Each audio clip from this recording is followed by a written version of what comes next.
안녕하십니까, 책돌입니다. 오늘 소개해드릴 책은 멋지게 훌륭하게 사는 법입니다. 저자는 마이클 해펠, 출판사는 시그마 북스입니다. 저자 소개를 간단하게 하겠습니다. 마이클 해펠, 평범한 인생을 멋진 인생으로 바꿔주는 최고의 인생 설계자이자 세계 3대 면 강연자로 알려진 마이클 해펠은 새로운 수준의 자기 성장법을 소개한다. 세계적인 베스트셀러, 매일 시간을 절약하는 법, 고민 타파 뒤집어라, 멋지게 사는 법 등을 출간했다. 우리 사회에서 제일 훌륭하고 성공했다고 하는 사람들, 역사를 통틀어 실제로 제일 뛰어나다고 여기는 사람들이 긍정적이라는 점에 동의하는가? 또한 평범한 사람들은 대개 얼굴에 불만이 가득한 문제라는 점에도 동의하는가? 이제부터 내가 긍정적인 사고의 중요성을 설파할 것이라고 생각할 것이다. 하지만 아니다. 긍정적 사고와 관련해서는 달리 설명할 거리가 없다. 내가 진심으로 중요하게 여기는 것은 바로 긍정적인 행동이다. 긍정적인 행동이 긍정적인 사고보다 더 중요하다. 사실 긍정적인 행동은 삶의 방식을 아주 크게 바꿀 수 있는 으뜸 요소이다. 토니 로빈스는 긍정적인 사고에 대해서 다음과 같이 설명했다. 잡초가 가득한 정원을 거닐면서도 끊임없이 이 정원에는 잡초가 하나도 없어라고 말하는 것이라고 했다. 계속 그런 생각을 하면서 걸으면 잡초에 무슨 일이 일어날까? 아무 일도 일어나지 않는다. 변화를 이끌어내는 것은 생각이 아니라 행동이기 때문이다. 여기 30일 동안 해야 할 과제를 하나 준비했다. 누군가 잘 지내요? 라고 물으면 최선의 단어, 곧 멋지게 잘 지내요 라고 답하라. 왜 그런 낯간지러운 말을 써야 하느냐고 물을지도 모르겠다. 그런 말을 써야 되는 이유는 첫째, 그 말이 정서적으로 긍정적인 영향을 주기 때문이다. 둘째, 멋지다는 말을 쓰자마자 변화를 경험할 수 있기 때문이다.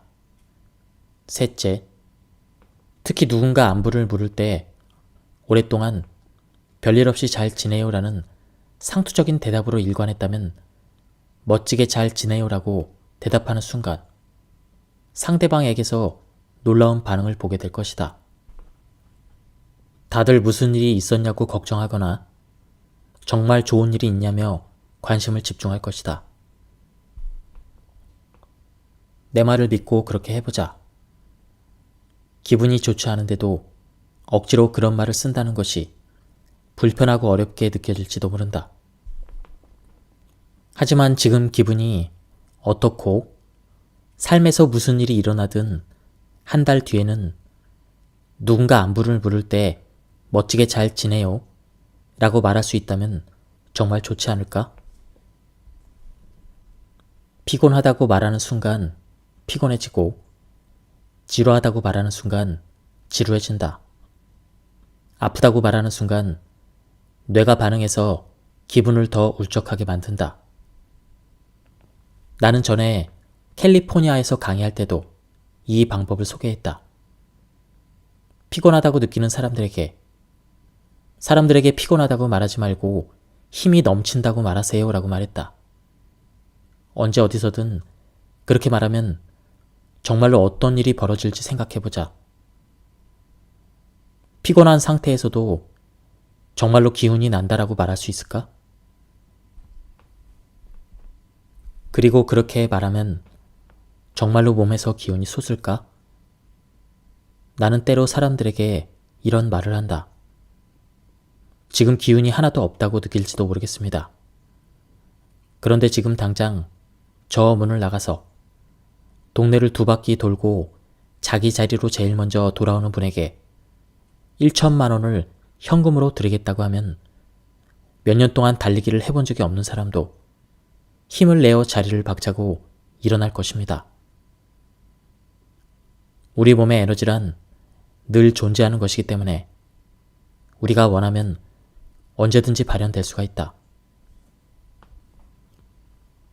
따라서 피곤하다라고 말하기보다는 기운이 나네, 이렇게 말하는 편이 훨씬 더 좋다.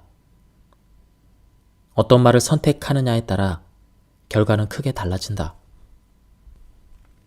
기운이 나네, 이와 같은 긍정적인 말을 쓰면 머리가 곧바로 이렇게 반응한다.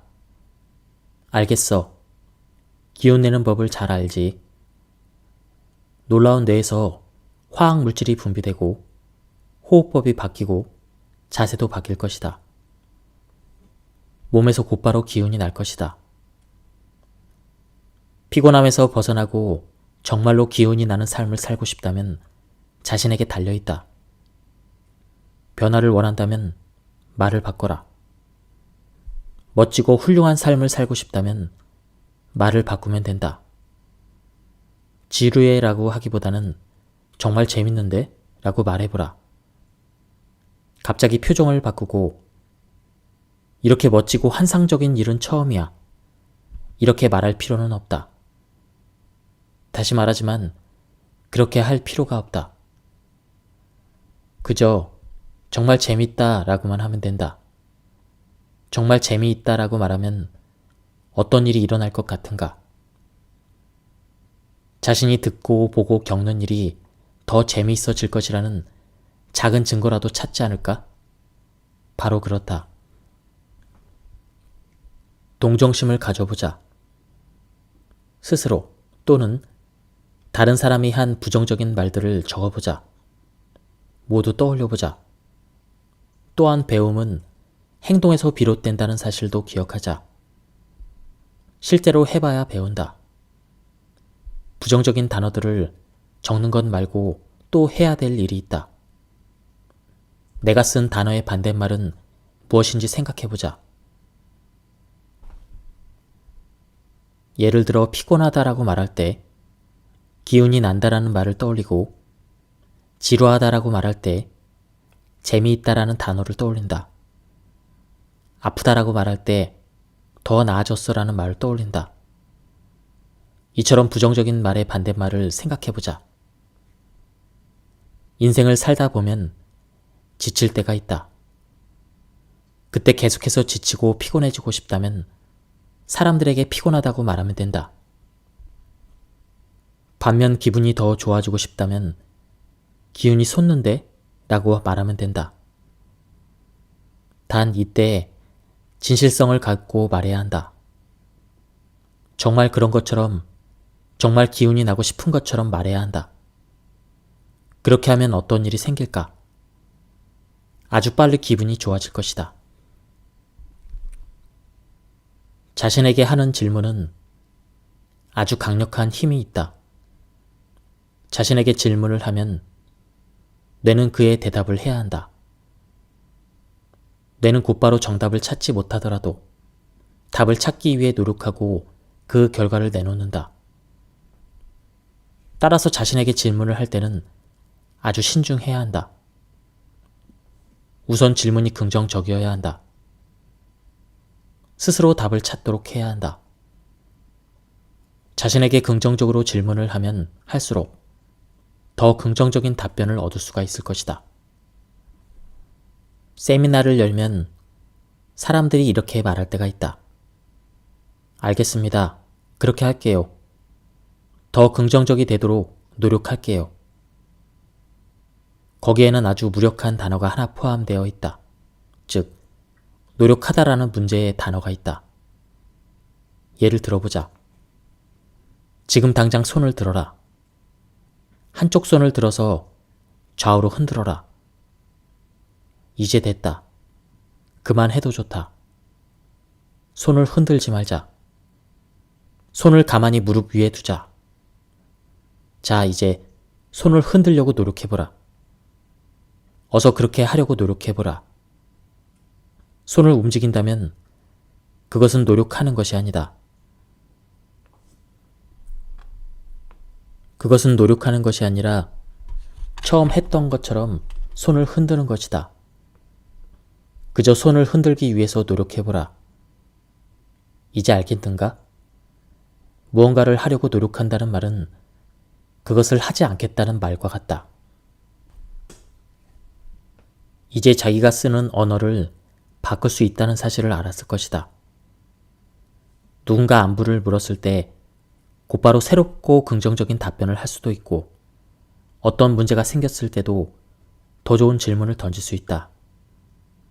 또한 완전히 바꿀 수 있는 또 다른 말들도 있다. 평소 자신에게 어떤 말을 하는가? 스스로 우울해지는 일은 아주 간단하다. 나는 왜 이 일을 못할까? 나는 너무 못생겼어. 나는 너무 뚱뚱해. 나는 왜 이렇게 멍청하지? 이건 나한테 아무런 도움이 안 돼. 모두 나를 싫어해. 이런 식으로 말하면 된다.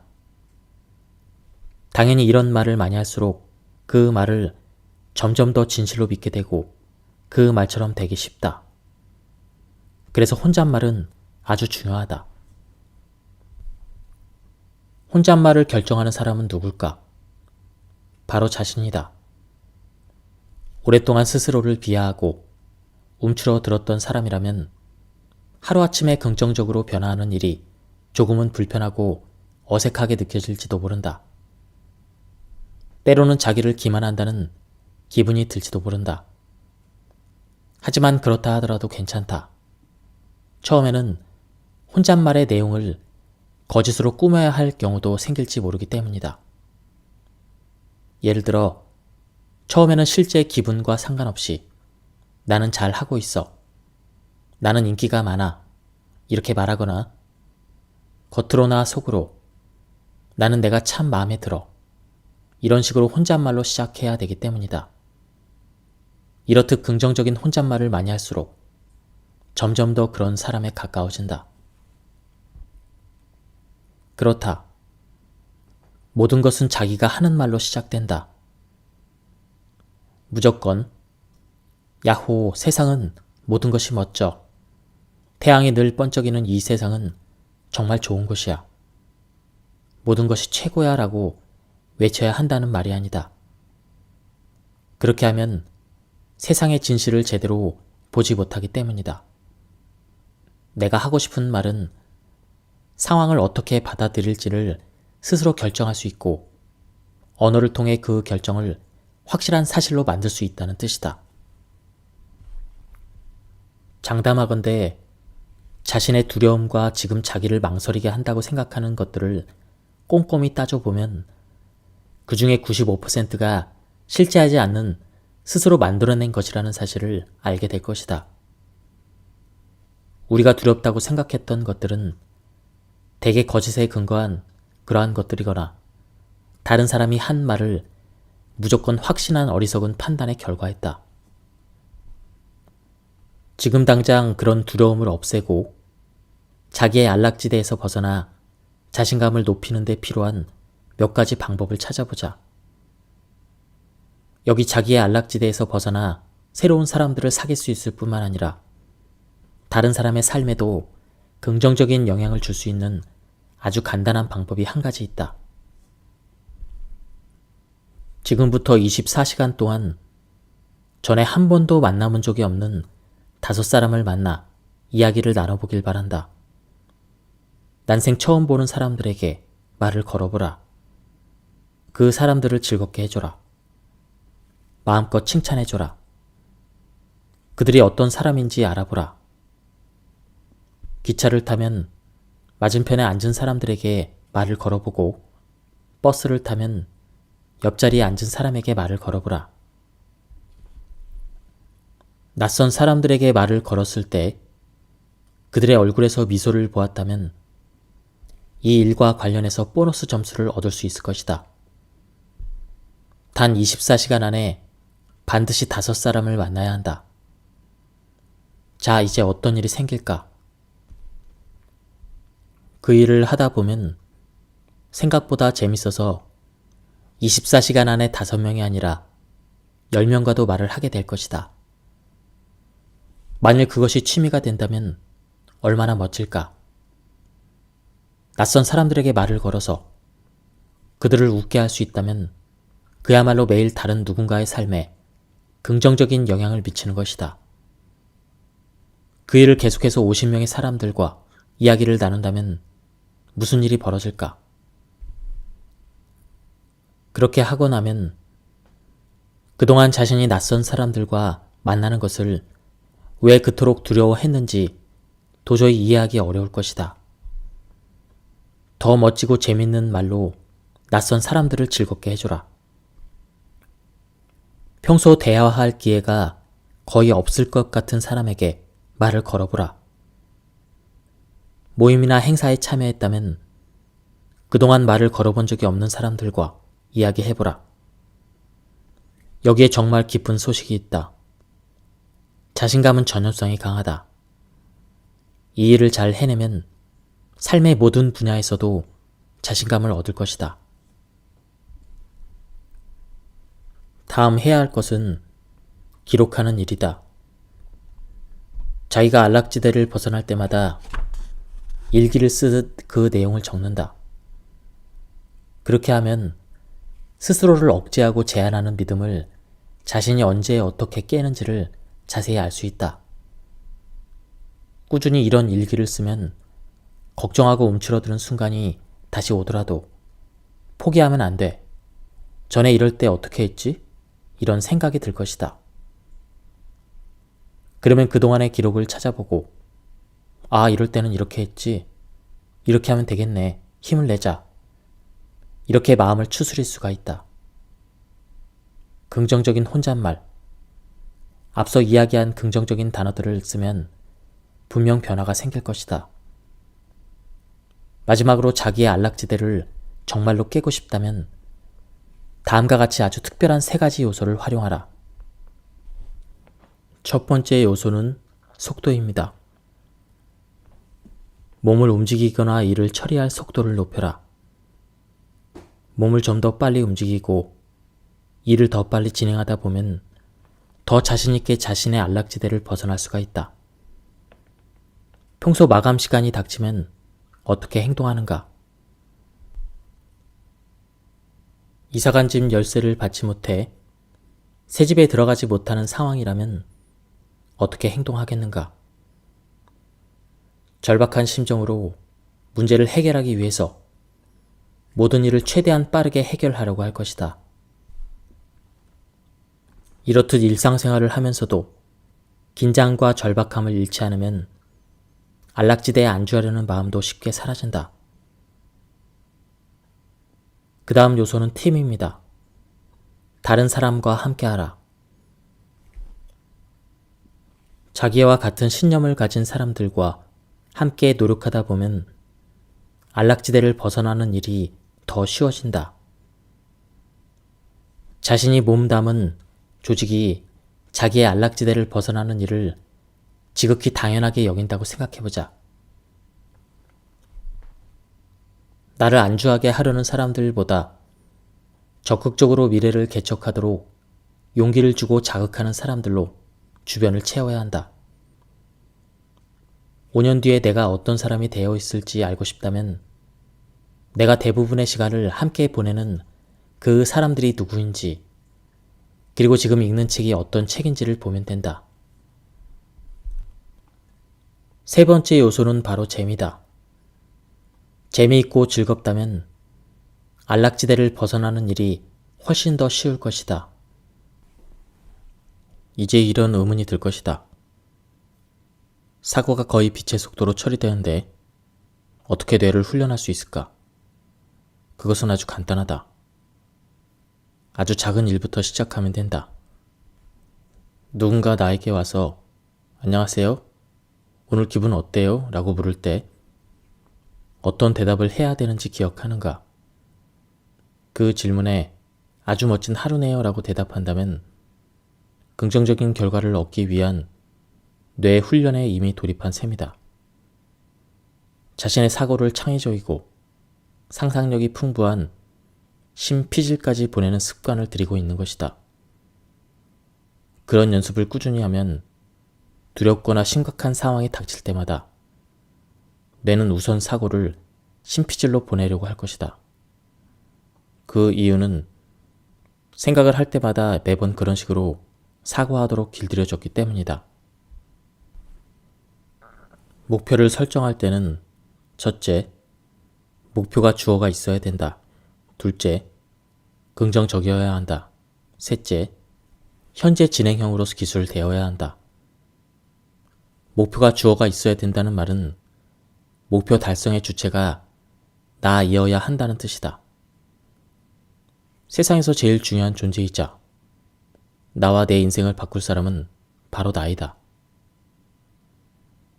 목표를 정하고 그것을 적을 때는 나라는 주어로 시작해야 한다. 예를 들어서 나는 뭐뭐이다. 나는 무엇을 한다 식으로 적어라. 그렇게 하면 설정한 목표에 더 집중하게 돼서 결과적으로 더 빨리 변화를 이끌어낼 수가 있다. 목표를 정할 때 또 다른 원칙은 목표가 반드시 긍정적이어야 한다는 것이다. 앞에서 긍정적인 말이 얼마나 중요한지 설명했으니 그 힘에 대해서는 잘 알 것이다. 목표 설정에는 적절한 말을 선택하는 일이 특히 더 중요하다. 목표가 긍정적이고 확실해야 그것을 달성하기 쉽기 때문이다. 한 가지 예를 들어보자. 언젠가 누군가가 이렇게 말했다. 나에게 목표가 있습니다. 저기 보십시오. 내 목표를 어떻게 생각합니까? 그가 보여준 목표는 나는 이제 빚이 없다 였다. 이 문장에서 제일 중요한 단어는 무엇일까? 바로 빚이다. 긍정적인 말을 쓰려면 빚 대신 다른 말을 써야 한다. 가령 나는 이제 경제적으로 자유롭다 같은 표현이 좋다. 그것이 나는 이제 빚이 없다보다 훨씬 더 강력하고 긍정적인 말도 더 많이 쓴 바람직한 목표이다. 목표를 설정하는 셋째 원칙은 현재형이어야 한다는 것이다. 목표를 이미 이룬 것처럼 그것을 현재형으로 설정해야 한다. 목표를 현재형으로 세우면 무의식이 그 목표를 이루기 위해서 작동하기 시작한다. 게슈탈트는 목표를 빨리 이룰 수 있게 해주는 아주 강력한 동력이다. 게슈탈트가 생기면 뇌가 일정한 개체나 형태를 원하게 된다. 화창한 날 잔디밭에 누워서 푸른 하늘에 구름이 떠가는 모습을 보다 보면 금방이라도 구름의 모양에서 다른 사람이나 물건을 떠올릴 것이다. 저것 봐, 배가 떠있네 라거나 저 구름 꼭 누구랑 닮지 않았어? 이렇게 말할 것이다. 우리가 그렇게 말하는 이유는 우리 뇌가 아무런 형태가 없는 구름을 마치 형태가 있는 것처럼 이해하기 때문이다. 목표를 현재형으로 설정하면 뇌는 스스로 이렇게 작동한다. 그래, 알았어. 그렇게 보이거나 들리거나 느껴야 한단 말이지. 지금 그런 일이 일어나게 하려면 내가 어떻게 해야 할까? 그래서 목표가 현재형일 때 그것이 훨씬 빨리 달성된다. 세계 챔피언 무하마드 알리의 예를 들어보자. 나는 그를 세상에서 제일 뛰어난 목표 설정가라고 생각한다. 무하마드 알리가 했던 유명한 말을 기억하는가? 그가 확신에 차서 외쳤던 말을 기억하는가? 다음 네 마디였다. 나는 세계 최고의 권투 선수이다. 생각해보자. 나는 세계 최고의 권투 선수이다. 나를 주체로 하는 개인적인 목표가 아닌가? 긍정적이지 않은가? 현재형이지 않은가? 맞다. 바로 그렇다. 무하마드 알리는 세계 최고가 되기 위해서 그렇게 말한 것이 아니다. 그 목표를 세운 뒤에 철저히 행동에 돌입했다. 그가 경기를 앞두고 기자회견을 한 장면을 기억하는가? 그때 상대 선수를 돌아보고 눈을 마주치며 유명한 예언을 했다. 그는 확신을 갖고 이렇게 말했다. 너는 3라운드가 시작되자마자 쓰러질 거다. 상대 선수가 과연 그럴까? 라고 답했지만 알리는 반드시 그렇게 될 것이라고 믿었다. 기자회견이 끝나자 알리는 아주 재미있는 일을 했다. 호텔방이나 집으로 돌아가서 머리부터 발끝까지 편히 휴식을 취했다. 그리고 머릿속으로 기자회견장의 모습을 그대로 떠올렸다. 자신이 경기 결과를 당당하게 예언하는 모습도 떠올렸다. 그리고 앞으로 며칠 몇 주 동안 경기를 준비하는 모습을 구체적으로 상상했다. 놀랍도록 혹독하게 훈련해서 다른 어떤 선수보다 강하고 뛰어난 선수가 되는 모습을 떠올렸다. 상상 속에서 그는 상대 선수가 새벽 5시에 일어난다는 사실을 알고 새벽 4시에 일어나서 훈련을 시작했다. 훈련과 연습을 거듭할수록 자신이 점점 더 강해졌다. 그런 뒤에 경기 당일을 떠올렸다. 그날 경기장에 도착해서 차에 내리자 관중들이 한 사람의 이름만 외친다. 알리, 알리, 알리. 자신의 이름이 끊임없이 울려 퍼진다. 알리는 그 이미지를 강화했다. 그때 느껴질 감동을 더 극대화했다. 그때 들을 수 있는 모든 말과 감정을 그대로 상상하고 실감했다. 알리는 자신이 만든 미래사가 아닌 다른 결과는 절대 생각하지 않았다. 훈련할 때마다 자신의 미래사를 생각했다. 누군가 경기에 대해서 물을 때도 자신의 미래사를 생각했다. 매일 아침 눈을 뜨거나 매일 밤 잠자리에 들 때도 미래사를 생각했다. 알리는 역사학자들이 그렇게 기록해 놓기라도 한 듯 자신의 미래사를 확신했다. 알리는 이런 확신을 갖고 실제 경기를 맞았다. 결과는 어떻게 되었을까? 3라운드가 시작되자마자 상대 선수가 녹아웃되었다. 그의 예상이 적중했다. 알리는 스스로 열정과 믿음을 키웠고 자신의 목표에 온 힘을 쏟았다. 항상 그 목표 안에서 살고 그 목표 안에서 먹고 그 목표 안에서 숨을 쉬고 그 목표 안에서 느꼈다. 이런 정도의 강한 확신과 신념이 있어야 마음 먹은 것을 이룰 수가 있다. 목표를 이루기 위해서 열심히 노력하려면 열정뿐만 아니라 그 목표를 반드시 해야 될 일로 여기는 간절함이 필요하다. 여기에서 한 가지 과제를 내겠다. 자신에게 중요한 것이 무엇인지를 집중해서 생각해보자. 자신이 이루고 싶은 것이 정확하게 무엇인지를 생각해보자. 우선 단기적인 목표를 세워 말해보자. 다시 말해 앞으로 90일 동안 이루고 싶은 일들을 정하자. 또한 1년 동안 이루고 싶은 것도 정해보자. 기억하는가? 90일 계획이 4번 연속되면 1년이다. 그런 다음 5년 뒤, 10년 뒤의 계획도 생각해보자. 10년은 어떤 목표를 이루기에 충분한 시간이다. 그동안 목표 달성을 방해하는 요인은 자신의 상상력뿐이다. 미켈란젤로가 예전에 했던 멋진 말을 기억하자. 실현하지 못할 정도로 목표가 높을 때보다 금방 이룰 수 있을 만큼 목표가 낮을 때가 더 위험하다. 잠시 이 말의 의미를 새겨보자. 이렇게 계획을 세우면 10년 동안 엄청나게 성장하고 발전할 것이다.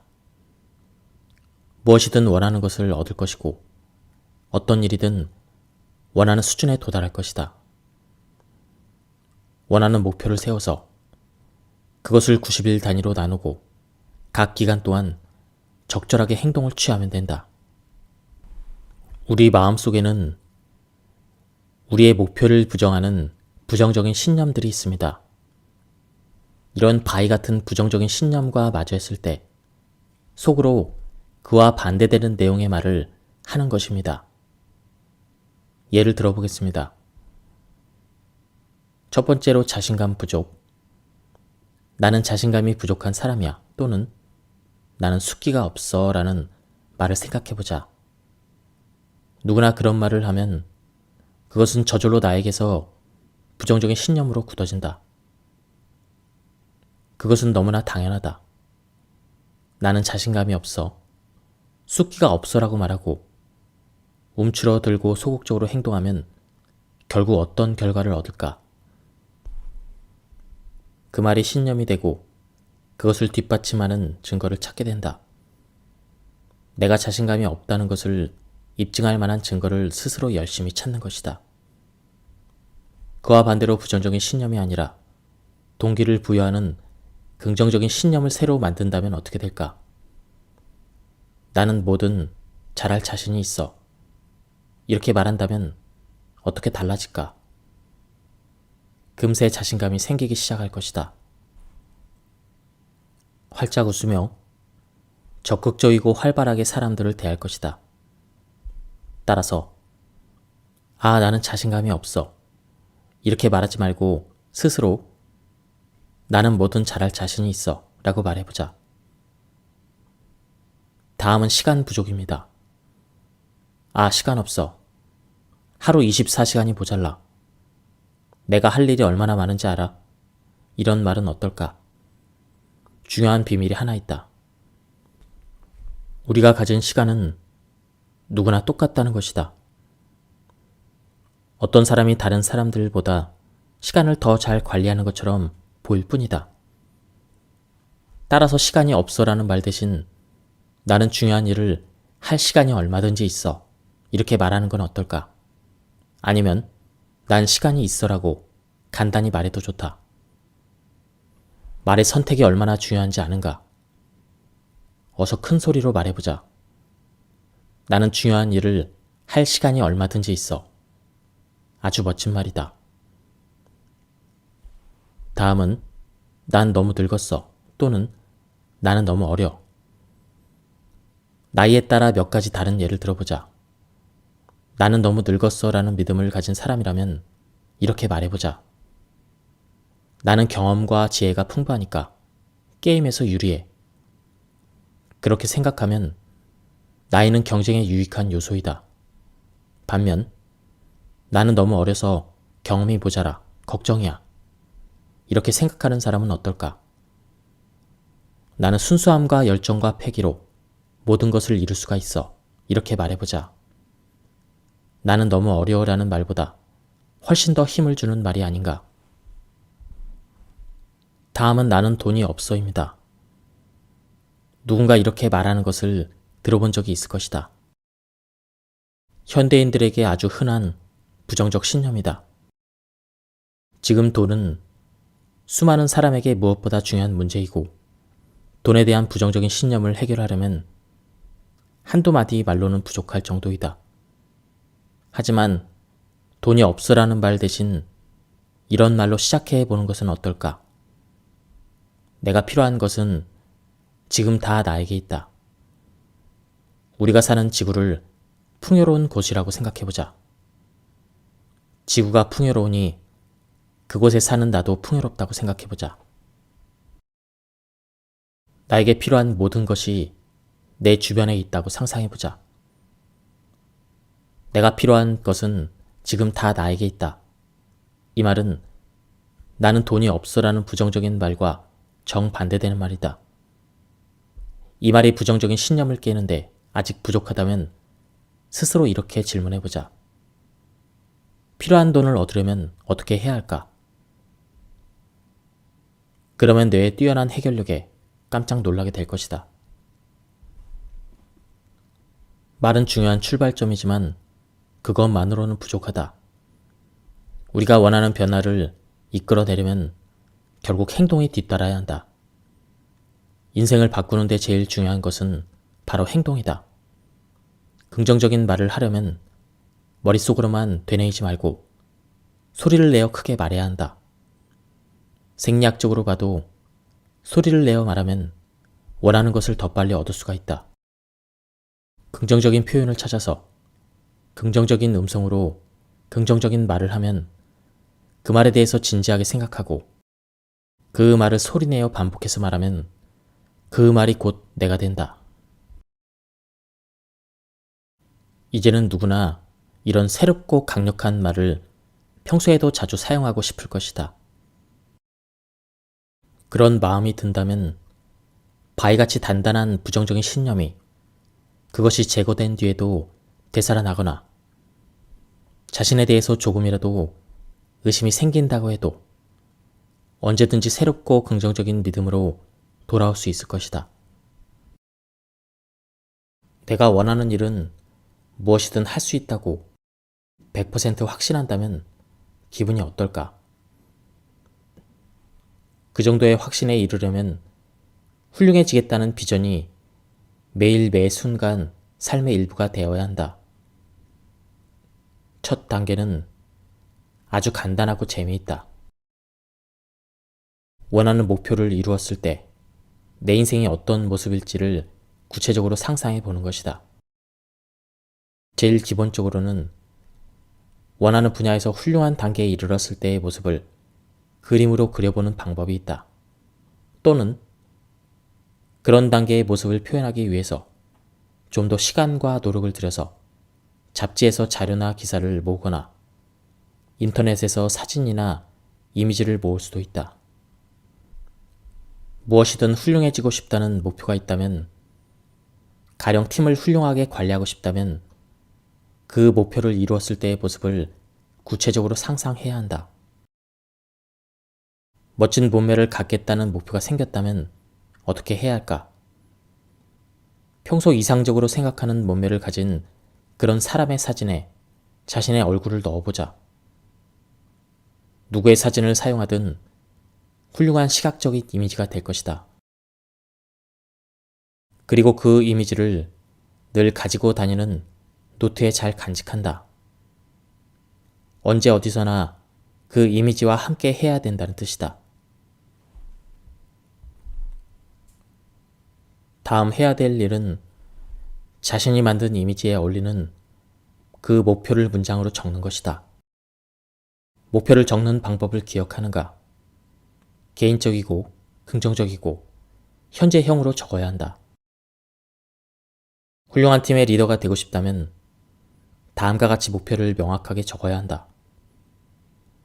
나는 지금 훌륭한 팀의 리더이다. 또한 경제적으로 자유롭고 싶다면 경제적으로 여유 있는 자신의 모습을 구체적으로 상상해야 한다. 가령 신용카드 고지서를 두려워하지 않을 만큼 통장 잔고가 두둑한 상황을 상상하면 좋다. 그와 같이 이미지를 만든 다음 목표를 구체적으로 적으면 된다.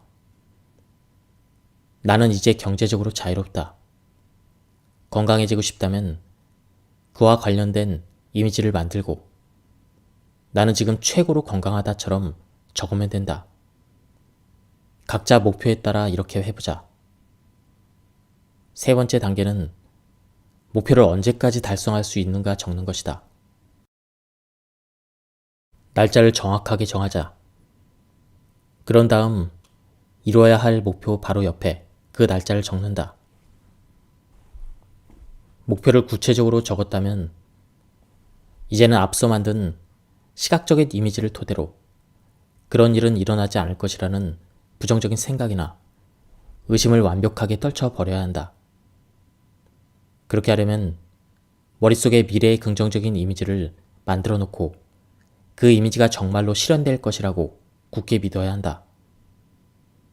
부정적이거나 미심쩍은 생각을 없애는 제일 좋은 방법은 매일 아침 일어나자마자 목표를 읽는 것이다. 그리고 매일 밤 잠자기 전에도 목표를 읽는다. 목표를 실현했을 때를 보여주는 시각적인 이미지를 여러 개 만들어서 지갑이나 수첩에 넣고 다닌다. 거울에도 그것을 붙이고 하루에도 몇 번씩 그것을 읽도록 한다. 내가 이미 목표를 이뤘다고 믿고 내가 그 목표를 이루는 모습을 구체적으로 상상하면 그것을 이루기가 훨씬 더 쉬워진다. 자기가 세운 목표 가운데 일부 목표만 달성한 경우는 어떨까? 5가지 목표 가운데 4가지 목표를 이뤘다면 어떤 노력도 하지 않은 사람보다 4배나 더 훌륭한 인생을 살고 있는 셈이다. 목표를 이루려면 무엇보다 마지막 요소인 강력한 행동력이 필요하다. 행동이라고 하면 매우 능동적이고 활기차게 들리지만 목표를 이루려면 매일 구체적인 행동이 이어져야 한다. 비전을 실천하는 강력하면서도 간단한 행동은 목표를 이루기 위해서 필요한 행동을 마음속으로 여러 번 반복하는 것이다. 그것을 상상훈련이라고 한다. 성공한 사람들은 모두 여러 가지 방법으로 상상훈련을 한다. 육상선수는 경기를 하기 전에 마음속으로 경기장을 달리는 모습을 상상하고, 골프 선수도 스윙을 하기 전에 여러 번 공을 치는 모습을 상상한다. 인생의 목표를 달성하기 위해서 지금 가지고 있는 자원과 앞으로 필요할 자원이 무엇인지 파악해야 한다. 그런 자원에는 나를 도와줄 사람도 포함된다. 누군가의 도움을 얻으려면 내가 목표를 달성하도록 도와줄 수 있는 사람과 친분을 쌓는 것이 제일 좋다. 목표 달성에 필요한 자원은 사람이 될 수도 있고, 책이나 장소, 정보, 또는 스스로 해야 될 일들이 될 수도 있다. 내게 필요한 자원이 무엇인지를 따져서 기록해보자. 자원을 일일이 적는 일은 정말 중요하다. 무언가를 글로 적으면 그 일에 집중하게 되고, 종이에 적힌 내용에 집중하다 보면 결국 자신에게 집중하게 된다. 사실 30일 동안의 계획을 짠다면 일주일 동안의 계획도 당연히 짤 수 있다. 일주일 동안의 계획을 짜서 그 실천력을 30일, 90일 이어가면 된다. 일주일 동안의 계획을 짜고 실천하면 한 달 계획은 더 쉬워질 것이다. 한 달 계획을 실천하다 보면 90일 계획은 훨씬 더 실천하기 쉬울 것이다. 90일 동안의 계획을 실천하면 이후에는 승승장구할 것이다. 이제 일기장을 꺼내서 목표를 이루기 위한 필요한 행동들을 언제 시작하고 언제 마칠 것인지 최대한 구체적으로 표기하자. 이렇게 하면 생각보다 훨씬 빨리 목표를 이룰 것이다. 훌륭하고 멋진 인생을 곧 살게 될 것이다. 흔히 사람들은 일기장이나 달력에 중요한 일이나 회의를 표시하지 구체적인 행동을 적지는 않는다. 하지만 여러분은 대부분의 사람들과 다른 길을 가고 있음을 잊지 말자. 나를 위한 쓴소리를 들을 때 변명하려고 하지 않고 진지하게 귀를 기울이는 일은 쉽지 않다. 여기 한 가지 노하우가 있다. 정직한 친구에게 충고를 받을 때는 명품 가방을 선물로 받았다고 생각하자. 예를 들어 친구에게 생일 선물로 가방을 받았는데 보자마자 마음에 들지 않았다. 그런데 상표를 보니 명품이었다. 속으로 만세를 불렀다. 상대에게 곧바로 고맙다고 인사했다. 그리고 최대한 빨리 백화점으로 가서 가방을 환불했다. 이때 가방이 마음에 들지 않는다고 선물한 사람에게 이게 뭐야? 이 가방이 나한테 어울린다고 생각해? 정말 안 무겁다. 이렇게 말할 필요는 없다. 정직한 친구에게 피드백을 받을 때도 마찬가지다. 그의 말에 동의하지 않고 조언을 받아들이지 않을 것이라고 해도 이렇게 말해야 한다. 충고 정말 고마워. 다른 말은 전혀 필요가 없다. 예, 지금까지 이 책에 대한 리뷰를 모두 마쳤습니다. 이 책은 10년도 더 넘기 전에 출간된 책이었습니다. 세계적으로 베스트셀러라고 하는데요. 내용이 굉장히 좋았습니다. 제가 시간 관계상 많은 내용을 생략했습니다. 한번 책을 구해서 읽어보실 것을 추천드립니다. 여기서 리뷰를 마치도록 하겠습니다. 감사합니다. 안녕하십니까, 책돌입니다. 오늘 소개해드릴 책은 멋지게 훌륭하게 사는 법입니다. 저자는 마이클 해펠, 출판사는 시그마 북스입니다. 저자 소개를 간단하게 하겠습니다. 마이클 해펠, 평범한 인생을 멋진 인생으로 바꿔주는 최고의 인생 설계자이자 세계 3대 면 강연자로 알려진 마이클 해펠은 새로운 수준의 자기 성장법을 소개한다. 세계적인 베스트셀러, 매일 시간을 절약하는 법, 고민 타파 뒤집어라, 멋지게 사는 법 등을 출간했다. 우리 사회에서 제일 훌륭하고 성공했다고 하는 사람들, 역사를 통틀어 실제로 제일 뛰어나다고 여기는 사람들이 긍정적이라는 점에 동의하는가? 또한 평범한 사람들은 대개 얼굴에 불만이 가득한 문제라는 점에도 동의하는가? 이제부터 내가 긍정적인 사고의 중요성을 설파할 것이라고 생각할 것이다. 하지만 아니다. 긍정적 사고와 관련해서는 달리 설명할 거리가 없다. 내가 진심으로 중요하게 여기는 것은 바로 긍정적인 행동이다. 긍정적인 행동이 긍정적인 사고보다 더 중요하다. 사실 긍정적인 행동은 삶의 방식을 아주 크게 바꿀 수 있는 으뜸 요소이다. 토니 로빈스는 긍정적인 사고에 대해서 다음과 같이 설명했다. 잡초가 가득한 정원을 거닐면서도 끊임없이 이 정원에는 잡초가 하나도 없어라고 말하는 것이라고 했다. 계속 그런 생각을 하면서 걸으면 잡초에 무슨 일이 일어날까? 아무 일도 일어나지 않는다. 변화를 이끌어내는 것은 생각이 아니라 행동이기 때문이다. 여기 30일 동안 해야 할 과제를 하나 준비했다.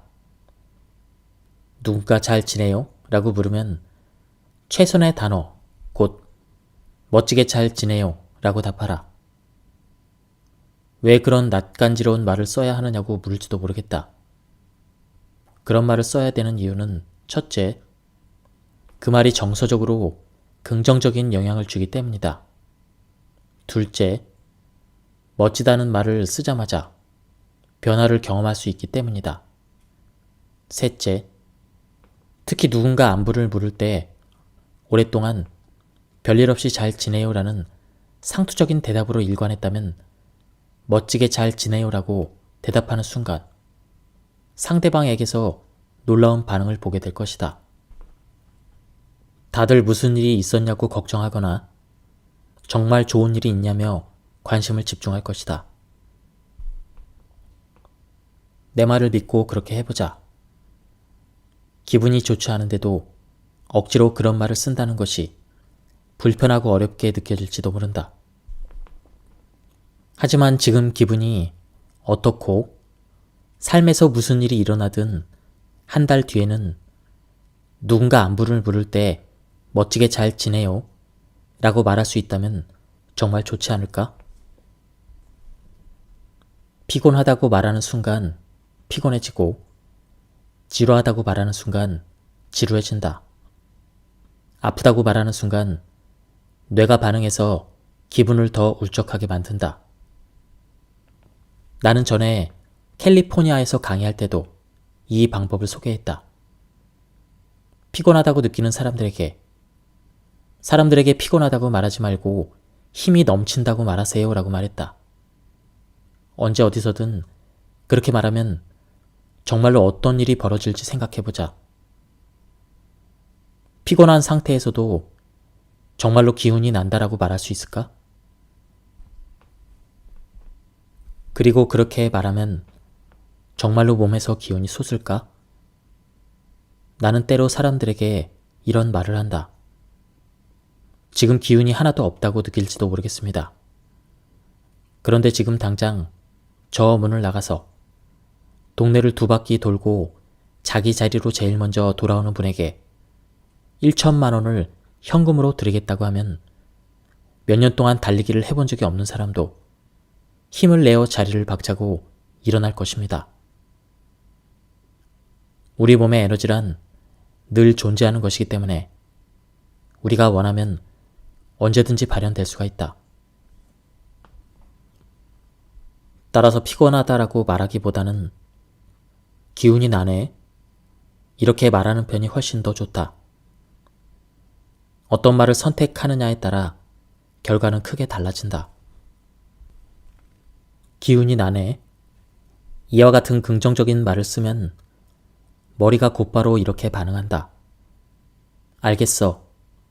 기운 내는 법을 잘 알지. 놀라운 뇌에서 화학 물질이 분비되고 호흡법이 바뀌고 자세도 바뀔 것이다. 몸에서 곧바로 기운이 날 것이다. 피곤함에서 벗어나고 정말로 기운이 나는 삶을 살고 싶다면 자신에게 달려있다. 변화를 원한다면 말을 바꿔라. 멋지고 훌륭한 삶을 살고 싶다면 말을 바꾸면 된다. 지루해라고 하기보다는 정말 재밌는데? 라고 말해보라. 갑자기 표정을 바꾸고 이렇게 멋지고 환상적인 일은 처음이야. 이렇게 말할 필요는 없다. 다시 말하지만 그렇게 할 필요가 없다. 그저 정말 재밌다 라고만 하면 된다. 정말 재미있다 라고 말하면 어떤 일이 일어날 것 같은가? 자신이 듣고 보고 겪는 일이 더 재미있어질 것이라는 작은 증거라도 찾지 않을까? 바로 그렇다. 동정심을 가져보자. 스스로 또는 다른 사람이 한 부정적인 말들을 적어보자. 모두 떠올려보자. 또한 배움은 행동에서 비롯된다는 사실도 기억하자. 실제로 해봐야 배운다. 부정적인 단어들을 적는 것 말고 또 해야 될 일이 있다. 내가 쓴 단어의 반대말은 무엇인지 생각해보자. 예를 들어 피곤하다라고 말할 때 기운이 난다라는 말을 떠올리고 지루하다라고 말할 때 재미있다라는 단어를 떠올린다. 아프다라고 말할 때 더 나아졌어라는 말을 떠올린다. 이처럼 부정적인 말의 반대말을 생각해보자. 인생을 살다 보면 지칠 때가 있다. 그때 계속해서 지치고 피곤해지고 싶다면 사람들에게 피곤하다고 말하면 된다. 반면 기분이 더 좋아지고 싶다면 기운이 솟는데? 라고 말하면 된다.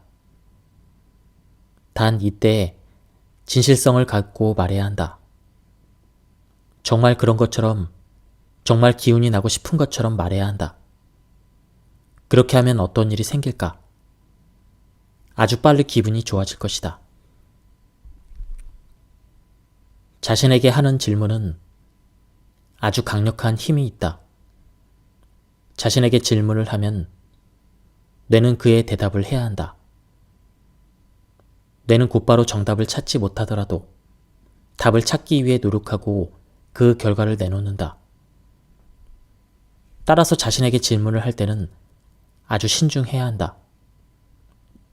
우선 질문이 긍정적이어야 한다. 스스로 답을 찾도록 해야 한다. 자신에게 긍정적으로 질문을 하면 할수록 더 긍정적인 답변을 얻을 수가 있을 것이다. 세미나를 열면 사람들이 이렇게 말할 때가 있다. 알겠습니다. 그렇게 할게요. 더 긍정적이 되도록 노력할게요. 거기에는 아주 무력한 단어가 하나 포함되어 있다. 즉, 노력하다라는 문제의 단어가 있다. 예를 들어보자. 지금 당장 손을 들어라. 한쪽 손을 들어서 좌우로 흔들어라. 이제 됐다. 그만해도 좋다.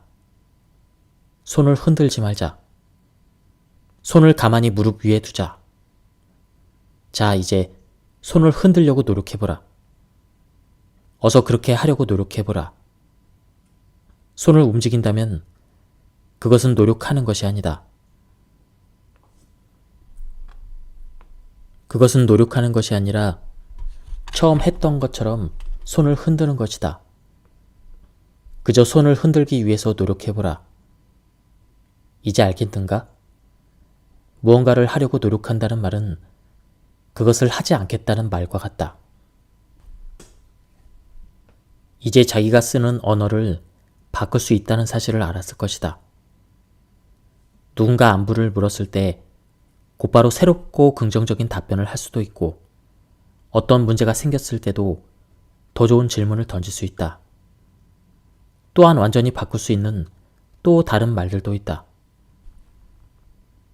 평소 자신에게 어떤 말을 하는가? 스스로 우울해지는 일은 아주 간단하다. 나는 왜 이 일을 못할까?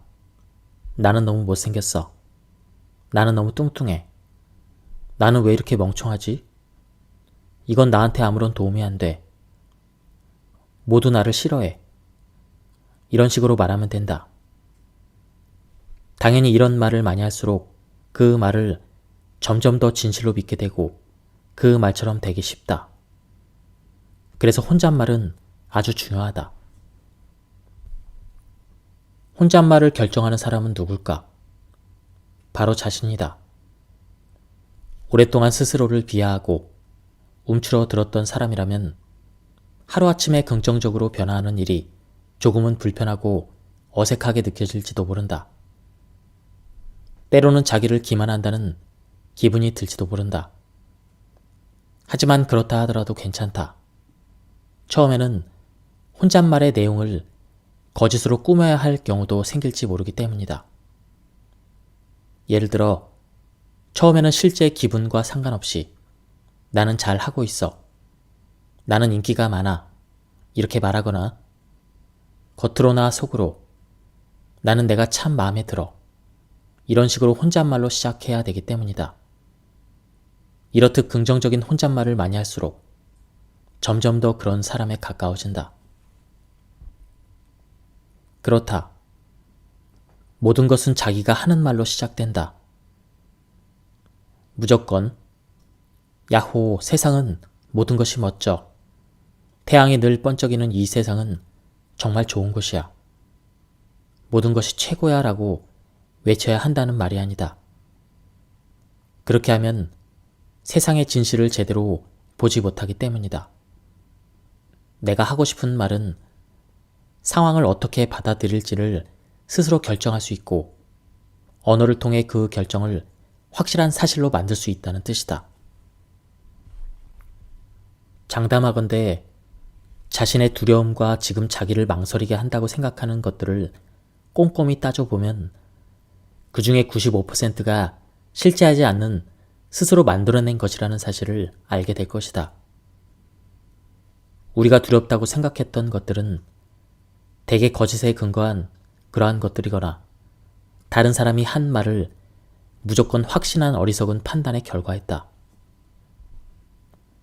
지금 당장 그런 두려움을 없애고 자기의 안락지대에서 벗어나 자신감을 높이는 데 필요한 몇 가지 방법을 찾아보자.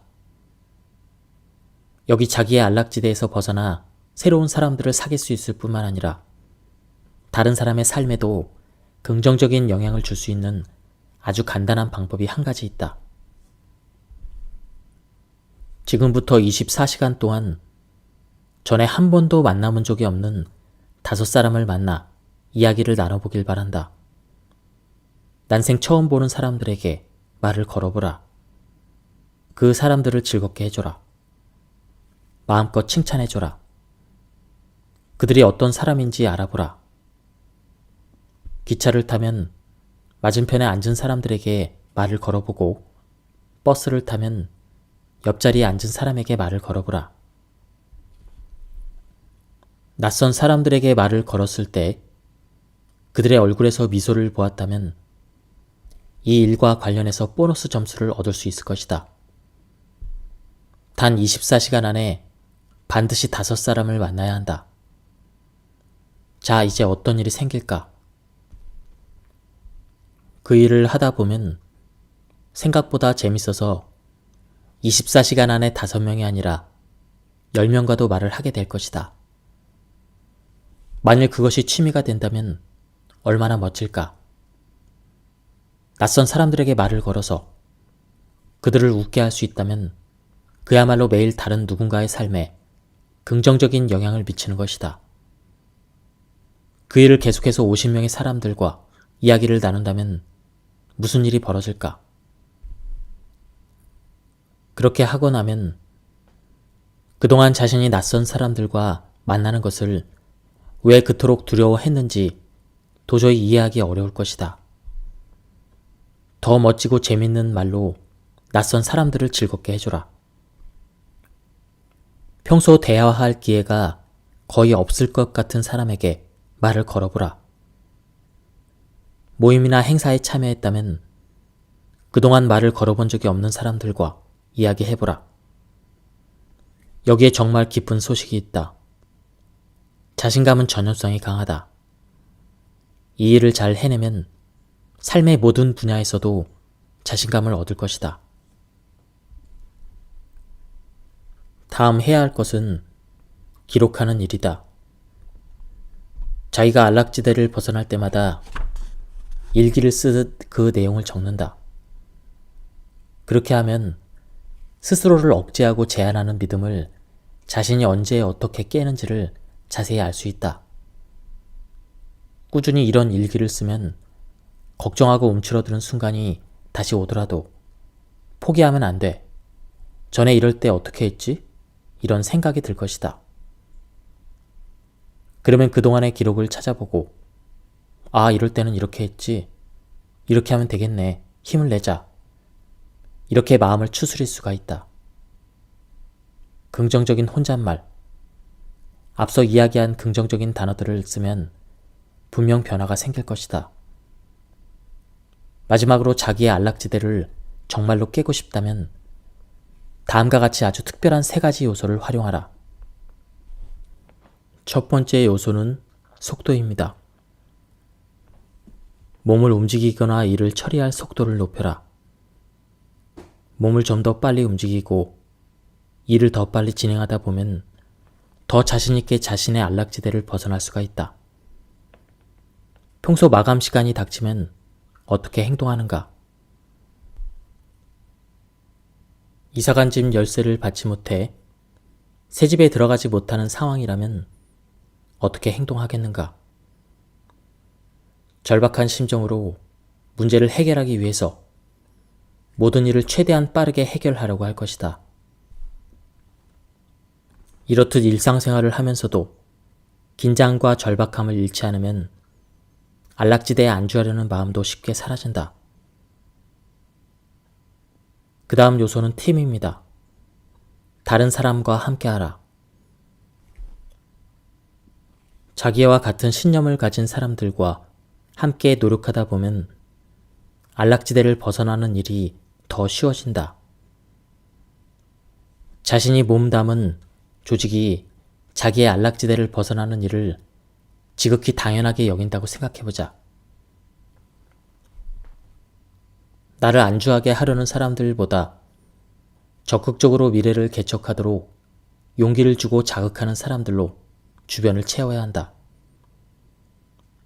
5년 뒤에 내가 어떤 사람이 되어 있을지 알고 싶다면 내가 대부분의 시간을 함께 보내는 그 사람들이 누구인지, 그리고 지금 읽는 책이 어떤 책인지를 보면 된다. 3번째 요소는 바로 재미다. 재미있고 즐겁다면 안락지대를 벗어나는 일이 훨씬 더 쉬울 것이다. 이제 이런 의문이 들 것이다. 사고가 거의 빛의 속도로 처리되는데 어떻게 뇌를 훈련할 수 있을까? 그것은 아주 간단하다. 아주 작은 일부터 시작하면 된다. 누군가 나에게 와서 안녕하세요? 오늘 기분 어때요? 라고 물을 때 어떤 대답을 해야 되는지 기억하는가? 그 질문에 아주 멋진 하루네요 라고 대답한다면 긍정적인 결과를 얻기 위한 뇌 훈련에 이미 돌입한 셈이다. 자신의 사고를 창의적이고 상상력이 풍부한 심피질까지 보내는 습관을 들이고 있는 것이다. 그런 연습을 꾸준히 하면 두렵거나 심각한 상황이 닥칠 때마다 뇌는 우선 사고를 신피질로 보내려고 할 것이다. 그 이유는 생각을 할 때마다 매번 그런 식으로 사고하도록 길들여졌기 때문이다. 목표를 설정할 때는 첫째, 목표가 주어가 있어야 된다. 둘째, 긍정적이어야 한다.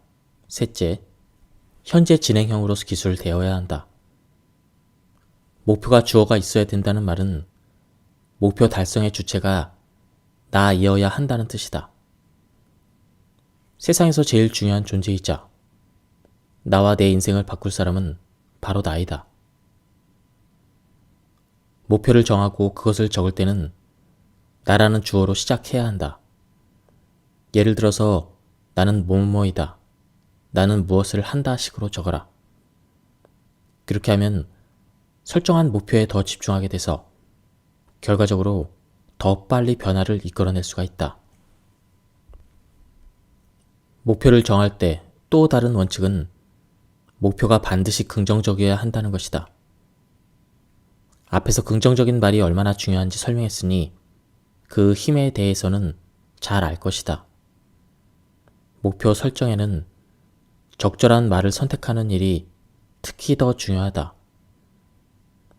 목표가 긍정적이고 확실해야 그것을 달성하기 쉽기 때문이다. 한 가지 예를 들어보자. 언젠가 누군가가 이렇게 말했다. 나에게 목표가 있습니다. 저기 보십시오. 내 목표를 어떻게 생각합니까? 그가 보여준 목표는 나는 이제 빚이 없다 였다. 이 문장에서 제일 중요한 단어는 무엇일까? 바로 빚이다. 긍정적인 말을 쓰려면 빚 대신 다른 말을 써야 한다. 가령 나는 이제 경제적으로 자유롭다 같은 표현이 좋다. 그것이 나는 이제 빚이 없다보다 훨씬 더 강력하고 긍정적인 말도 더 많이 쓴 바람직한 목표이다. 목표를 설정하는 셋째 원칙은 현재형이어야 한다는 것이다. 목표를 이미 이룬 것처럼 그것을 현재형으로 설정해야 한다. 목표를 현재형으로 세우면 무의식이 그 목표를 이루기 위해서 작동하기 시작한다. 게슈탈트는 목표를 빨리 이룰 수 있게 해주는 아주 강력한 동력이다. 게슈탈트가 생기면 뇌가 일정한 개체나 형태를 원하게 된다. 화창한 날 잔디밭에 누워서 푸른 하늘에 구름이 떠가는 모습을 보다 보면 금방이라도 구름의 모양에서 다른 사람이나 물건을 떠올릴 것이다. 저것 봐, 배가 떠있네 라거나 저 구름 꼭 누구랑 닮지 않았어? 이렇게 말할 것이다. 우리가 그렇게 말하는 이유는 우리 뇌가 아무런 형태가 없는 구름을 마치 형태가 있는 것처럼 이해하기 때문이다. 목표를 현재형으로 설정하면 뇌는 스스로 이렇게 작동한다. 그래, 알았어. 그렇게 보이거나 들리거나 느껴야 한단 말이지. 지금 그런 일이 일어나게 하려면 내가 어떻게 해야 할까? 그래서 목표가 현재형일 때 그것이 훨씬 빨리 달성된다. 세계 챔피언 무하마드 알리의 예를 들어보자. 나는 그를 세상에서 제일 뛰어난 목표 설정가라고 생각한다. 무하마드 알리가 했던 유명한 말을 기억하는가? 그가 확신에 차서 외쳤던 말을 기억하는가? 다음 네 마디였다. 나는 세계 최고의 권투 선수이다. 생각해보자. 나는 세계 최고의 권투 선수이다. 나를 주체로 하는 개인적인 목표가 아닌가? 긍정적이지 않은가? 현재형이지 않은가? 맞다. 바로 그렇다. 무하마드 알리는 세계 최고가 되기 위해서 그렇게 말한 것이 아니다. 그 목표를 세운 뒤에 철저히 행동에 돌입했다. 그가 경기를 앞두고 기자회견을 한 장면을 기억하는가? 그때 상대 선수를 돌아보고 눈을 마주치며 유명한 예언을 했다. 그는 확신을 갖고 이렇게 말했다. 너는 3라운드가 시작되자마자 쓰러질 거다. 상대 선수가 과연 그럴까? 라고 답했지만 알리는 반드시 그렇게 될 것이라고 믿었다. 기자회견이 끝나자 알리는 아주 재미있는 일을 했다. 호텔방이나 집으로 돌아가서 머리부터 발끝까지 편히 휴식을 취했다.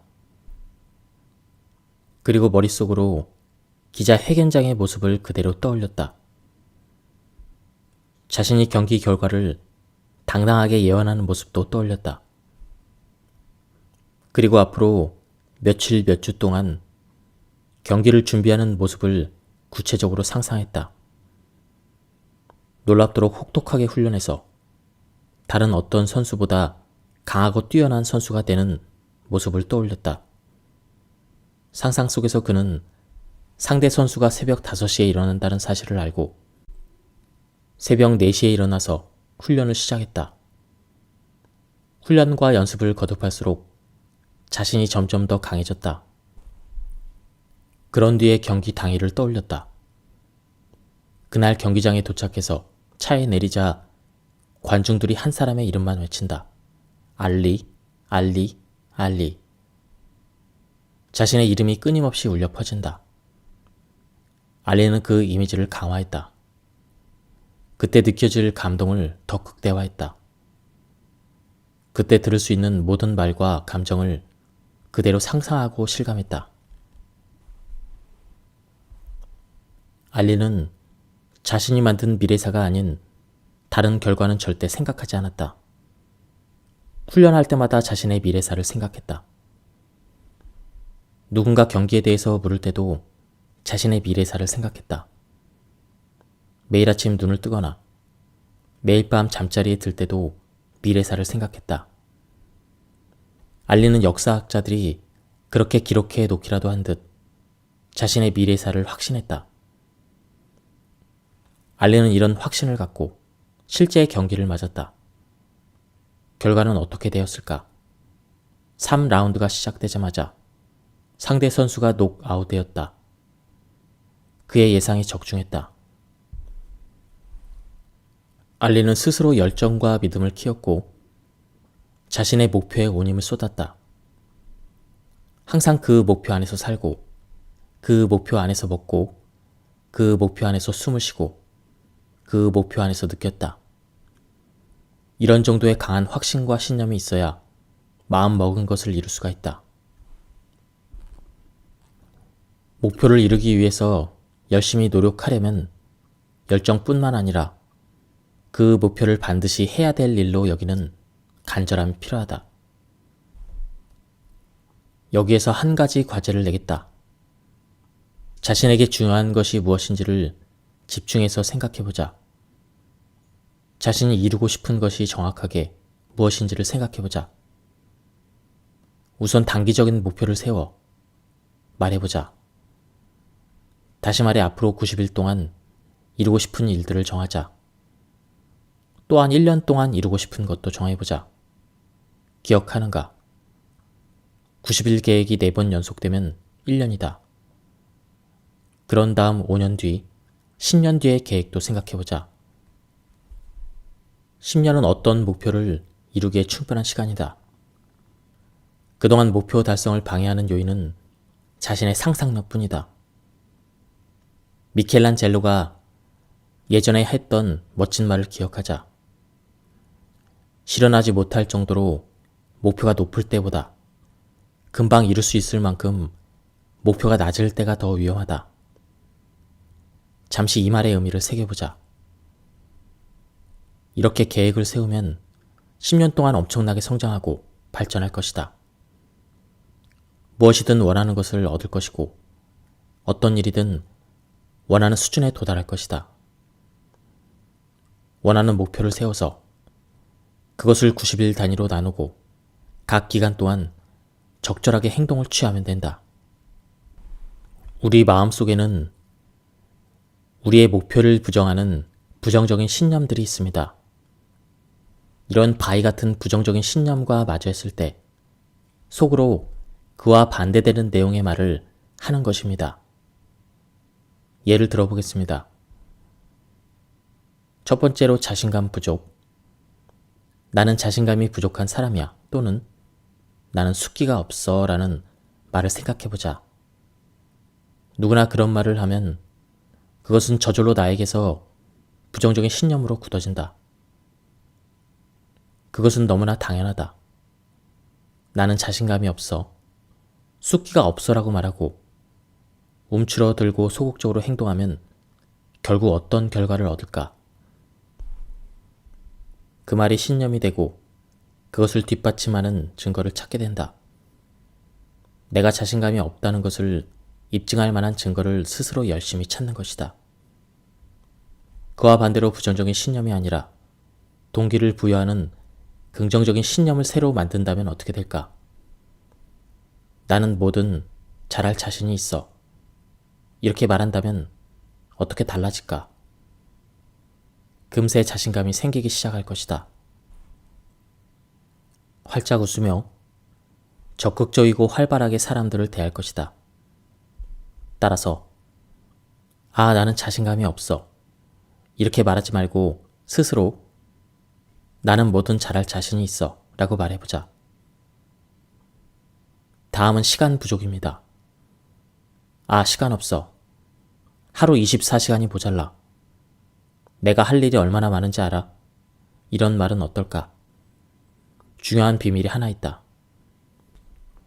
우리가 가진 시간은 누구나 똑같다는 것이다. 어떤 사람이 다른 사람들보다 시간을 더 잘 관리하는 것처럼 보일 뿐이다. 따라서 시간이 없어라는 말 대신 나는 중요한 일을 할 시간이 얼마든지 있어. 이렇게 말하는 건 어떨까? 아니면 난 시간이 있어라고 간단히 말해도 좋다. 말의 선택이 얼마나 중요한지 아는가? 어서 큰 소리로 말해보자. 나는 중요한 일을 할 시간이 얼마든지 있어. 아주 멋진 말이다. 다음은 난 너무 늙었어. 또는 나는 너무 어려. 나이에 따라 몇 가지 다른 예를 들어보자. 나는 너무 늙었어 라는 믿음을 가진 사람이라면 이렇게 말해보자. 나는 경험과 지혜가 풍부하니까 게임에서 유리해. 그렇게 생각하면 나이는 경쟁에 유익한 요소이다. 반면 나는 너무 어려서 경험이 모자라 걱정이야. 이렇게 생각하는 사람은 어떨까? 나는 순수함과 열정과 패기로 모든 것을 이룰 수가 있어. 이렇게 말해보자. 나는 너무 어려워라는 말보다 훨씬 더 힘을 주는 말이 아닌가? 다음은 나는 돈이 없어입니다. 누군가 이렇게 말하는 것을 들어본 적이 있을 것이다. 현대인들에게 아주 흔한 부정적 신념이다. 지금 돈은 수많은 사람에게 무엇보다 중요한 문제이고 돈에 대한 부정적인 신념을 해결하려면 한두 마디 말로는 부족할 정도이다. 하지만 돈이 없으라는 말 대신 이런 말로 시작해 보는 것은 어떨까? 내가 필요한 것은 지금 다 나에게 있다. 우리가 사는 지구를 풍요로운 곳이라고 생각해보자. 지구가 풍요로우니 그곳에 사는 나도 풍요롭다고 생각해보자. 나에게 필요한 모든 것이 내 주변에 있다고 상상해보자. 내가 필요한 것은 지금 다 나에게 있다. 이 말은 나는 돈이 없어라는 부정적인 말과 정반대되는 말이다. 이 말이 부정적인 신념을 깨는데 아직 부족하다면 스스로 이렇게 질문해보자. 필요한 돈을 얻으려면 어떻게 해야 할까? 그러면 뇌의 뛰어난 해결력에 깜짝 놀라게 될 것이다. 말은 중요한 출발점이지만 그것만으로는 부족하다. 우리가 원하는 변화를 이끌어내려면 결국 행동이 뒤따라야 한다. 인생을 바꾸는데 제일 중요한 것은 바로 행동이다. 긍정적인 말을 하려면 머릿속으로만 되뇌이지 말고 소리를 내어 크게 말해야 한다. 생리학적으로 봐도 소리를 내어 말하면 원하는 것을 더 빨리 얻을 수가 있다. 긍정적인 표현을 찾아서 긍정적인 음성으로 긍정적인 말을 하면 그 말에 대해서 진지하게 생각하고 그 말을 소리내어 반복해서 말하면 그 말이 곧 내가 된다. 이제는 누구나 이런 새롭고 강력한 말을 평소에도 자주 사용하고 싶을 것이다. 그런 마음이 든다면 바위같이 단단한 부정적인 신념이 그것이 제거된 뒤에도 되살아나거나 자신에 대해서 조금이라도 의심이 생긴다고 해도 언제든지 새롭고 긍정적인 믿음으로 돌아올 수 있을 것이다. 내가 원하는 일은 무엇이든 할 수 있다고 100% 확신한다면 기분이 어떨까? 그 정도의 확신에 이르려면 훌륭해지겠다는 비전이 매일 매 순간 삶의 일부가 되어야 한다. 첫 단계는 아주 간단하고 재미있다. 원하는 목표를 이루었을 때 내 인생이 어떤 모습일지를 구체적으로 상상해 보는 것이다. 제일 기본적으로는 원하는 분야에서 훌륭한 단계에 이르렀을 때의 모습을 그림으로 그려보는 방법이 있다. 또는 그런 단계의 모습을 표현하기 위해서 좀 더 시간과 노력을 들여서 잡지에서 자료나 기사를 모으거나 인터넷에서 사진이나 이미지를 모을 수도 있다. 무엇이든 훌륭해지고 싶다는 목표가 있다면, 가령 팀을 훌륭하게 관리하고 싶다면 그 목표를 이루었을 때의 모습을 구체적으로 상상해야 한다. 멋진 몸매를 갖겠다는 목표가 생겼다면 어떻게 해야 할까? 평소 이상적으로 생각하는 몸매를 가진 그런 사람의 사진에 자신의 얼굴을 넣어보자. 누구의 사진을 사용하든 훌륭한 시각적인 이미지가 될 것이다. 그리고 그 이미지를 늘 가지고 다니는 노트에 잘 간직한다. 언제 어디서나 그 이미지와 함께 해야 된다는 뜻이다. 다음 해야 될 일은 자신이 만든 이미지에 어울리는 그 목표를 문장으로 적는 것이다. 목표를 적는 방법을 기억하는가? 개인적이고 긍정적이고 현재형으로 적어야 한다. 훌륭한 팀의 리더가 되고 싶다면 다음과 같이 목표를 명확하게 적어야 한다. 나는 지금 훌륭한 팀의 리더이다.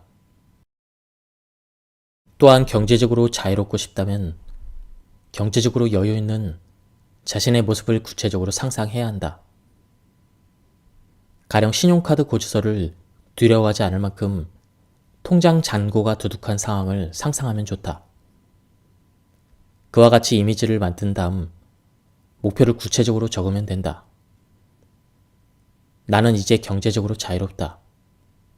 건강해지고 싶다면 그와 관련된 이미지를 만들고 나는 지금 최고로 건강하다처럼 적으면 된다. 각자 목표에 따라 이렇게 해보자. 세 번째 단계는 목표를 언제까지 달성할 수 있는가 적는 것이다. 날짜를 정확하게 정하자. 그런 다음 이루어야 할 목표 바로 옆에 그 날짜를 적는다.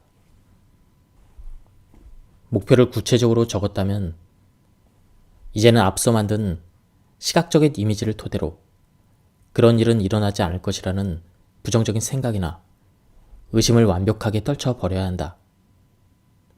그렇게 하려면 머릿속에 미래의 긍정적인 이미지를 만들어 놓고 그 이미지가 정말로 실현될 것이라고 굳게 믿어야 한다. 부정적이거나 미심쩍은 생각을 없애는 제일 좋은 방법은 매일 아침 일어나자마자 목표를 읽는 것이다. 그리고 매일 밤 잠자기 전에도 목표를 읽는다. 목표를 실현했을 때를 보여주는 시각적인 이미지를 여러 개 만들어서 지갑이나 수첩에 넣고 다닌다. 거울에도 그것을 붙이고 하루에도 몇 번씩 그것을 읽도록 한다. 내가 이미 목표를 이뤘다고 믿고 내가 그 목표를 이루는 모습을 구체적으로 상상하면 그것을 이루기가 훨씬 더 쉬워진다. 자기가 세운 목표 가운데 일부 목표만 달성한 경우는 어떨까? 5가지 목표 가운데 4가지 목표를 이뤘다면 어떤 노력도 하지 않은 사람보다 4배나 더 훌륭한 인생을 살고 있는 셈이다. 목표를 이루려면 무엇보다 마지막 요소인 강력한 행동력이 필요하다. 행동이라고 하면 매우 능동적이고 활기차게 들리지만 목표를 이루려면 매일 구체적인 행동이 이어져야 한다. 비전을 실천하는 강력하면서도 간단한 행동은 목표를 이루기 위해서 필요한 행동을 마음속으로 여러 번 반복하는 것이다. 그것을 상상 훈련이라고 한다. 성공한 사람들은 모두 여러 가지 방법으로 상상 훈련을 한다. 육상 선수는 경기를 하기 전에 마음속으로 경기장을 달리는 모습을 상상하고, 골프 선수도 스윙을 하기 전에 여러 번 공을 치는 모습을 상상한다. 인생의 목표를 달성하기 위해서 지금 가지고 있는 자원과 앞으로 필요할 자원이 무엇인지 파악해야 한다. 그런 자원에는 나를 도와줄 사람도 포함된다. 누군가의 도움을 얻으려면 내가 목표를 달성하도록 도와줄 수 있는 사람과 친분을 쌓는 것이 제일 좋다. 목표 달성에 필요한 자원은 사람이 될 수도 있고, 책이나 장소, 정보, 또는 스스로 해야 될 일들이 될 수도 있다. 내게 필요한 자원이 무엇인지를 따져서 기록해보자. 자원을 일일이 적는 일은 정말 중요하다. 무언가를 글로 적으면 그 일에 집중하게 되고, 종이에 적힌 내용에 집중하다 보면 결국 자신에게 집중하게 된다. 사실 30일 동안의 계획을 짠다면 일주일 동안의 계획도 당연히 짤 수 있다. 일주일 동안의 계획을 짜서 그 실천력을 30일, 90일 이어가면 된다. 일주일 동안의 계획을 짜고 실천하면 한 달 계획은 더 쉬워질 것이다. 한 달 계획을 실천하다 보면 90일 계획은 훨씬 더 실천하기 쉬울 것이다. 90일 동안의 계획을 실천하면 이후에는 승승장구할 것이다. 이제 일기장을 꺼내서 목표를 이루기 위한 필요한 행동들을 언제 시작하고 언제 마칠 것인지 최대한 구체적으로 표기하자. 이렇게 하면 생각보다 훨씬 빨리 목표를 이룰 것이다. 훌륭하고 멋진 인생을 곧 살게 될 것이다. 흔히 사람들은 일기장이나 달력에 중요한 일이나 회의를 표시하지 구체적인 행동을 적지는 않는다. 하지만 여러분은 대부분의 사람들과 다른 길을 가고 있음을 잊지 말자. 나를 위한 쓴소리를 들을 때 변명하려고 하지 않고 진지하게 귀를 기울이는 일은 쉽지 않다. 여기 한 가지 노하우가 있다. 정직한 친구에게 충고를 받을 때는 명품 가방을 선물로 받았다고 생각하자. 예를 들어 친구에게 생일 선물로 가방을 받았는데 보자마자 마음에 들지 않았다. 그런데 상표를 보니 명품이었다. 속으로 만세를 불렀다. 상대에게 곧바로 고맙다고 인사했다. 그리고 최대한 빨리 백화점으로 가서 가방을 환불했다. 이때 가방이 마음에 들지 않는다고 선물한 사람에게 이게 뭐야? 이 가방이 나한테 어울린다고 생각해? 정말 안 무겁다. 이렇게 말할 필요는 없다. 정직한 친구에게 피드백을 받을 때도 마찬가지다. 그의 말에 동의하지 않고 조언을 받아들이지 않을 것이라고 해도 이렇게 말해야 한다. 충고 정말 고마워. 다른 말은 전혀 필요가 없다. 예, 지금까지 이 책에 대한 리뷰를 모두 마쳤습니다. 이 책은 10년도 더 넘기 전에 출간된 책이었습니다. 세계적으로 베스트셀러라고 하는데요. 내용이 굉장히 좋았습니다. 제가 시간 관계상 많은 내용을 생략했습니다. 한번 책을 구해서 읽어보실 것을 추천드립니다. 여기서 리뷰를 마치도록 하겠습니다. 감사합니다.